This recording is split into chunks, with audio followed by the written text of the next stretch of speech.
Let's watch WillE's video talking about drums. I'm gonna go and play this.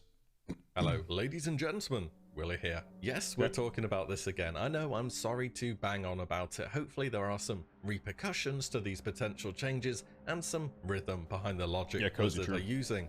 Drums are once again pushed to the forefront of the TBC conversation. To start off with, I am thankful that Blizzard are actually doing this and letting us know their thoughts. These changes could have been just dropped into the beta one day with 0 words and left us finding this and feeling a bit, what's going on here? But they have given us a post, and here it is, and it's quite a long one, and I'm going to pick out certain points from it and really go over everything here. First of all, players in 2007 felt that very early versions of drums were not really worth using. They had a cast time and a very small radius. The changes made in the original patch. I'm gonna have to pause this. I already know. I'm gonna have to pause this video 10 million times. It's not that players didn't feel like they were worth using. They are, and people will use them in Classic TBC if they're implemented in the same way. They are worth using. It's not that people didn't think they weren't. It's just the people didn't play the game the same way, and people didn't min max as much. People weren't as min max oriented, right? That's just the truth. Like you can look at World First Kel'Thuzad kill with Kongan. Like if you look at the debuffs they're using and the buffs they're using and their raid composition and this and that, it's all over the place. Like they just didn't know what the fuck they were doing. I'm not saying they're a bad guild or like to shit on their achievement, but you know, the point is 15 years of min max is going to change the game. 15 years of like innovation is going to change the way people play this stuff. So it's not that they actually sat down, crunched the numbers. In 2007, these top guilds are like, oh, you know what? It's not worth using. No, it didn't occur to him, right? It wasn't something they thought about. 2.3 were aimed at specifically bolstering the value of leatherworking relative to other professions. And I couldn't for the life of me find out what the cast time used to be on drums anywhere. I don't have a perfect memory, but 0.5 seconds to a second maybe, that should have been enough. Either way, they weren't used because of this and the smaller range. So they had a profession that was kind of outdated and getting outshone by others and improved the drum items, and then overnight it went to one of the worst professions to overall the best profession possible for throughput performance. Sounds like they might have overbuffed it a bit, dare I say? And the idea now is to reintroduce the smaller range, however keep it being instant cast, so they're kind of semi-nerfing it, and then the greater version will be the full-on mega buff version they got later in TBC. And if they come in as 8 yards every 30 seconds, well, you know those low theb weak auras that call out when you're on next spore? Gonna have one of those for each group, one designated stack person per group for drums. Hunters, remember to pull your pets off the boss so they'll be in drum radius. Every boss becomes a mini game of how can we keep all 5 groups in reasonably close proximity to each other all the time. Back to the post. It's gonna make every boss, if you're trying to min-max, that is, and a lot of guilds try to min-max, even if they're not speedrun guilds, they still like to push themselves. It's gonna make every boss really, really, really prohibitive and unfun. We know that many casters will feel the need to pursue tailoring, and that PvP-focused warriors will feel that blacksmithing is vital, and so forth. I agree, and there will always be meta professions. It's the nature of offering a choice. Even if it's 0.001% better, there will near always be an objectively correct decision when tailoring. Brian Birmingham said how bad the drums are and didn't want everyone to have to go leatherworking, so what's changed?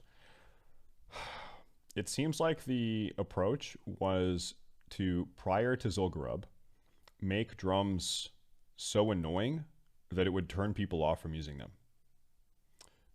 What actually will happen, and I feel like if they had followed up with the classic community over the last 2 years, they would know, Zul'Aman, not Zul'Gurub, they would know that, like, classic players are going to do classic players are perfectly willing to sacrifice fun in order for performance. Like, they will 100% do things that are annoying and tedious and unfun and restrictive to their gameplay in order to marginally, slightly increase their performance. It's just the way these players are. So if the goal was to just make leatherworking so fucking annoying that no one would do it, it's all that has functionally done is just made the game more fucking annoying. That's it. Unintended, I guess, your character to a specific area of the game. As a warlock who wears cloth, tailoring being this for me makes sense. A warrior actively wanting blacksmithing sounds very RPG-esque to me. A rogue wanting leatherworking, yeah, I can see that. A paladin wanting leatherworking, but they wear plate, and The profession is centered around crafting leather and mail armor. That's a bit of a question mark for me. And yes, there is stuff like druids going tailoring for primal mooncloth, but at least they're going to be using the item they can craft with that profession. Engineering has been all but mandatory for the entire duration of Classic for not only PvP, but PvE as well. Yeah, I think the leatherworking to engineering comparison or conflation is a really bad one, right? With engineering, you get, I don't know, like what, 15 really cool things you can use in a lot of different situations. Like you get the net, you get the teleporter, you get a lot of really cool shit. With leatherworking, it is literally just drums. Like that's it. That's all it is. And I love it. You know what engineering gives me is a lock, sappers, grenades, dynamite, wormhole generators, reflectors. They're even good in PvE, some shadow resist on the Twin Emperors. And like in TBC, if there were, like if, I'll be honest, like in vanilla WoW, a lot of the professions just kind of suck dick. Like they're not really that engaging. They're not that fun. In TBC, the professions are really, really fun. The professions are really fun. There's a good reason to be a lot of different professions. Like professions are awesome in TBC. And so in order to, like, if you have to just waste a profession slot on leatherworking, it wouldn't be so bad. But like all the other professions are really, really cool. And like you actually want to do them, right? But you can't because you have to sit on fucking leatherworking for 2 years. Rocket boots, the mind control cap, and operating so them. Yo, good morning, dude. Good morning. Used to good a morning. lesser degree. It provides in and out of combat benefits and an absolute ton of them. And it's more or less always been one of the professions that I'll take as it just offers so much cool stuff. Don't you think, let me just comment, don't you think player behavior is connected to boost introduction in TBC? Majority of people after phase 1 didn't want to level the normal way. They preferred to get boosted. If people will be lazy who don't want to level, find people. I don't think it's a laziness thing, which motivates people to get boosted in Maraudon and Zul'Gurub and Scarlet Monster. I think it's a min-max thing. It's like, for me, my favorite content in vanilla WoW is leveling. I love leveling alts of mine, or I'm level 37 in Stranglethorn Vale. Like, seriously, more than raiding, more than PvP, I just fucking love leveling. That's my favorite thing about vanilla WoW.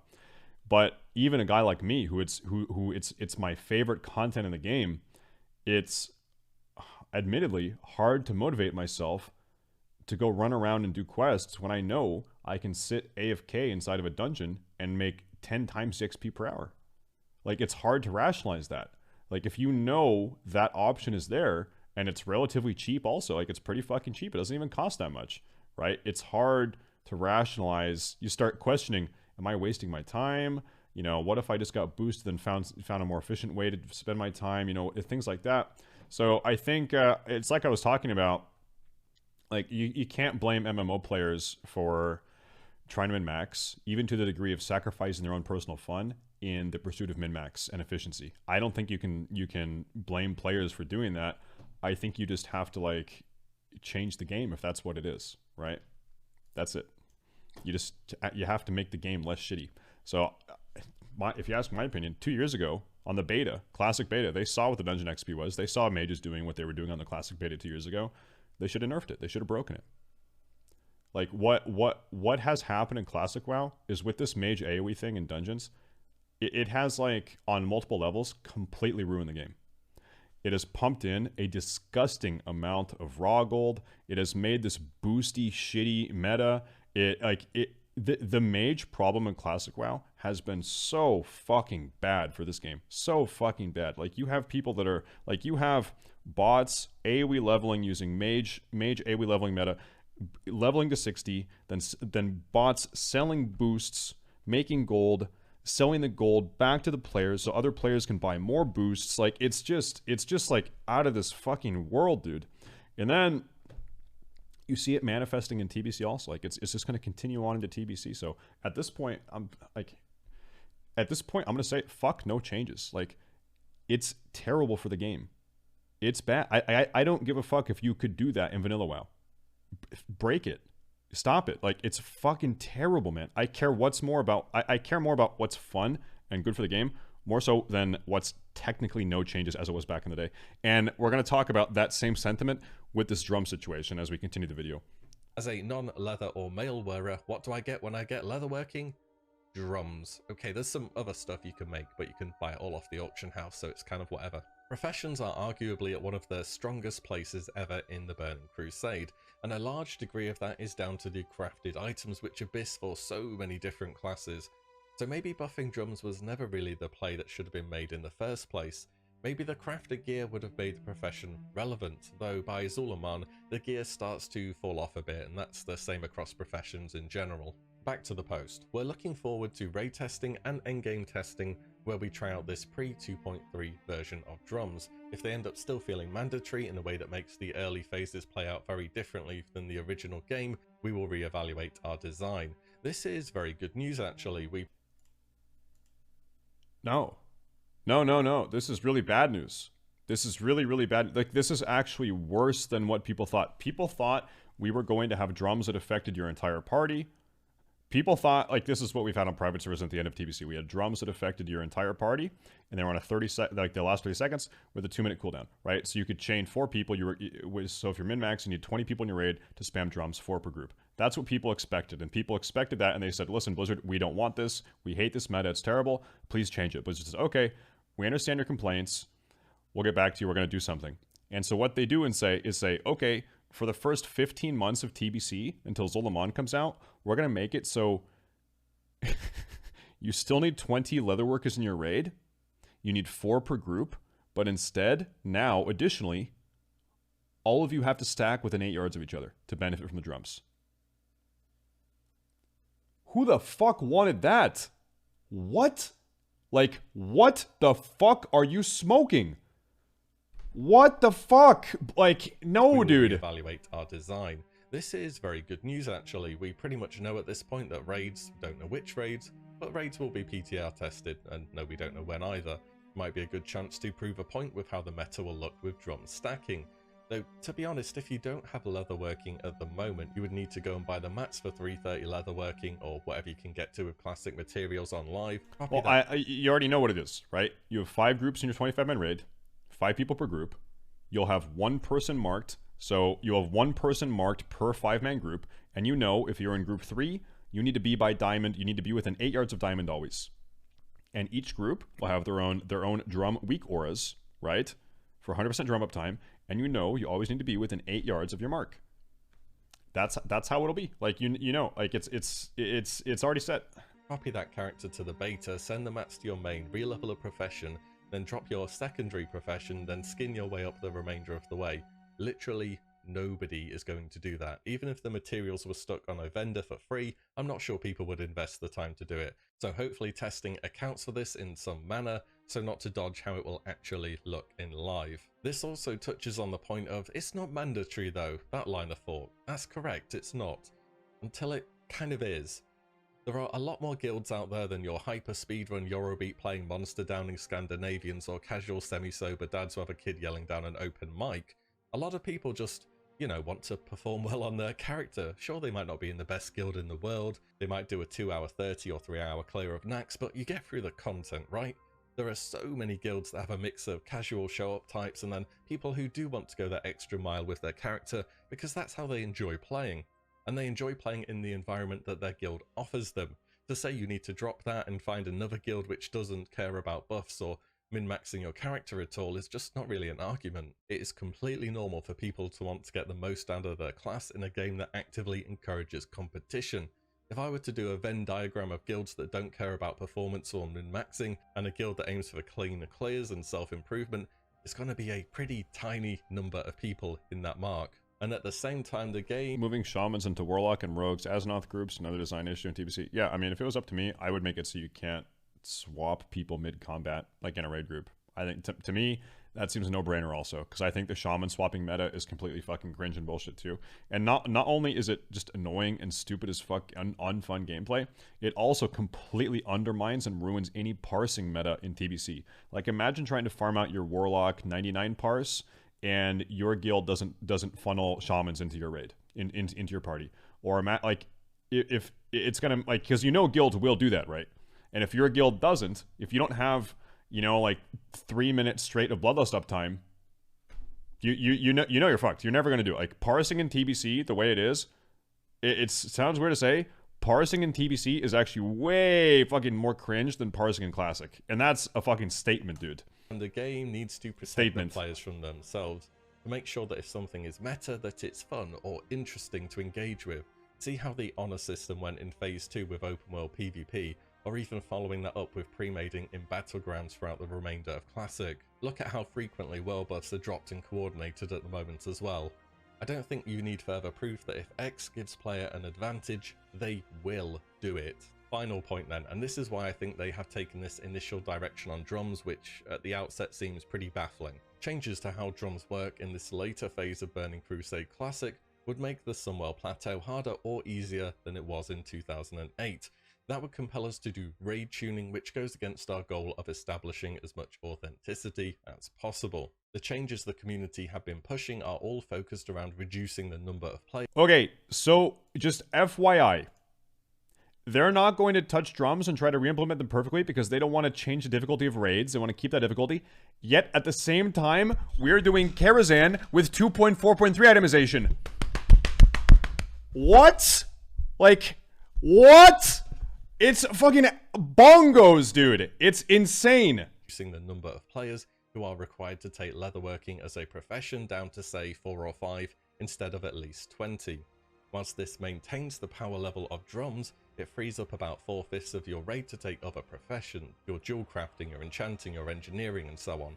And whilst they are small benefits, they will add up when you consider 20 people. Keeping drums as are and allowing everybody else to take a different profession is kind of like nerfing raid content a bit, I guess. And I'm pretty sure they don't want that to happen, and nor do the players actually. The benefit of the doubt here is that they have run sims, and it's more than just a bit. Still, even with pre-nerf raid content, our 2.43 class tuning, shared seals, and so on would make much more of a raid-wide difference, I'm certain. And to go back even more to BlizzCon, when I first heard this, you've got to do something about those drums, and we looked into it, and yeah, we definitely want to make some change there. Yeah. We want to adjust them in some way so it doesn't feel like everybody who wants to be like maximally, you know, optimize their output has to go leatherworking. That feels. That is a fucking cap. That is a fucking cap, dude. Feels bad. Everybody has to have leatherworking to do that. It's like, okay, well, that's ridiculous. So we're going to do some kind of minor adjustment there to make it so that it doesn't feel compulsory for literally everyone to do it. I thought, yes, Brian. I think Brian. Okay, how do I put this? I think Brian's a great guy. I think Brian's a good guy. I think they've got to have some fucking consultant. You know, some like goddamn TBC expert that they're consulting. They've got to have someone they're talking to that is just fucking brain dead. It's not Brian, by the way. Brian is a smart guy.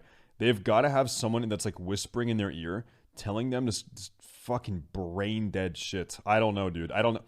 I don't. You know what it is? You know what it is? They have someone from like a quote like top guild from TBC back in 2008. No.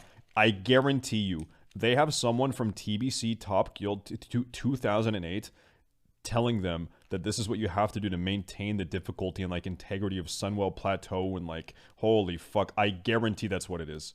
I thought, yes, I Brian, guarantee. My man, that's exactly the kind of adjustment that is needed. But with the current suggestions, it will still be fully meta to run at least 20 leatherworkers, except more inconvenient due to the shorter range up till phase 4. If they weren't used back then due to their cast time and smaller range, maybe you just want to make the baseline drums actual garbage so people won't use them. Do you reckon the pre-nerf drums from TBC would be used these days in Classic? Can we deal with the drum degeneracy for the last 2 phases only? Because I can tell you these days there will be a massively higher representation. By the way, as far as the leatherworking goes, drums are less annoying to use. Like, I actually prefer the greater drums in Zolaman and Sunwell Plateau than the earlier drums.